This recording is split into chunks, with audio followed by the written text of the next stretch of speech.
qu'il y ait deux sujets. Bon, déjà, la première chose, François Asselineau, est-ce que vous allez être au débat ce soir ou pas? A priori, pour l'instant, oui, mais c'est pas définitif. Hein. Écoutez, monsieur Le Tranchant, qui est directeur d'information, m'a appelé hier pour me confirmer que j'étais invité. Oui. Bon, suite à la décision du tribunal administratif de Paris, qui est quand même très sévère à l'encontre de France Télévisions, ce jugement parle d'une atteinte illégale, n'est-ce pas, à la diversité des points de vue.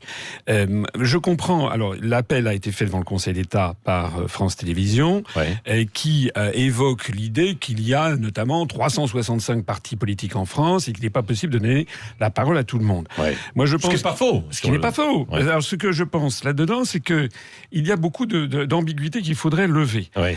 D'abord, la première chose, c'est que je pense qu'il faudrait qu'il y ait que l'on donne la parole à tous les candidats ou à toutes les listes candidates. Mais encore faut-il qu'il y ait des listes candidates. Parce qu'actuellement, effectivement, tout le monde prépare. Oui, personne n'a encore pu déposer les listes. Et par ailleurs, il faut avoir de l'argent pour faire une campagne. Il faut avoir donc des moyens financiers, des moyens militants pour qu'il y ait derrière. Donc vous nous dites que certains ne vont pas forcément aller jusqu'au bout, peut-être comme Jean-François Barnaba. Donc la question se pose de la pertinence du choix de France 2. J'ai l'exemple.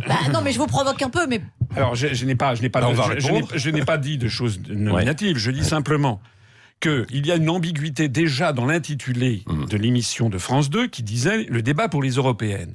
Et donc, ils ont préempté quelles seraient les listes présentes. Ça, c'est le problème fondamental.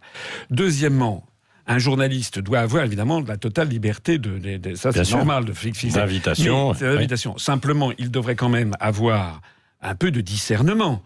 Il se trouve que le parti politique que j'ai créé, il suffit d'aller regarder les comptes publiés par la Commission nationale des comptes de campagne et des financements des partis politiques.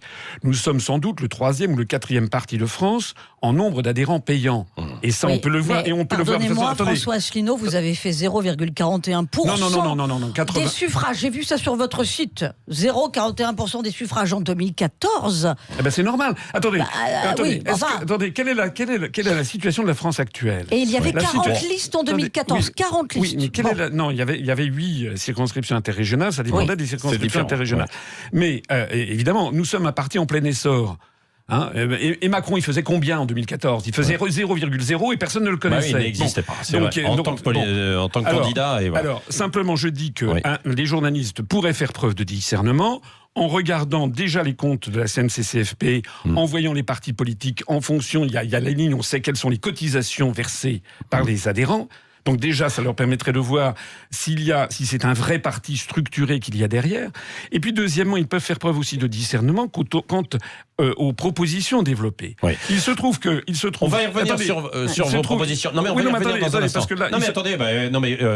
Sinon les autres n'auront pas la parole aussi, François Asselineau. Je voulais simplement terminer mon propos en disant simplement que le discernement minimum d'un journaliste, c'est de se dire qu'il ne serait pas normal que pour des élections européennes, il n'y ait aucun représentant de tous ces Français qui sont nombreux qui voudraient sortir de l'Union européenne. Christine Kelly, ça c'est un débat...